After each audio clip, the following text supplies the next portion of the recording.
Garuda Express, an international courier service. Tirumala Tirupati దేవస్థానం ప్రధాన అర్చకులు రమణ దీక్షితులు సంచలన వ్యాఖ్యలు చేశారు. తిరుమలలో ఎన్నో అపచారాలు జరుగుతున్నాయని ఆయన అన్నారు. ఆలయంలోని వెండి వాకిలి లోపలి భాగంలో యోగ నరసింహస్వామి ఆలయానికి ఆగ్నేయం వైపు ఇనుప మెట్లు నిర్మాణాన్ని చేపడుతున్న సంగతి తెలిసిందే. కాగా అది ఆగమ శాస్త్రానికి విరుద్ధమని పలువురు అభ్యంతరాలు వ్యక్తం చేశారు.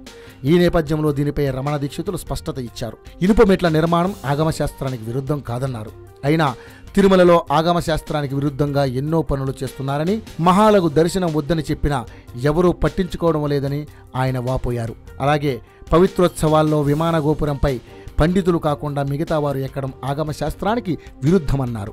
తిరుమలకు భక్తుల రాక పతాక స్థాయికి చేరిందని, యుగధర్మం పాటించకపోతే కాలజ్ఞానం ప్రకారం ఆలయం 100 ఏళ్లు వెనక్కి వెళ్లే పరిస్థితి వస్తుందని దీక్షితులు అన్నారు. ఈ విషయాలన్నిటినీ ముఖ్యమంత్రి చంద్రబాబు నాయుడు గారికి వివరించామన్నారు. మరి బాబుకు ఇవన్నీ తెలియవా అంటూ నెటిజన్లు ఆగ్రహం వ్యక్తం చేస్తున్నారు.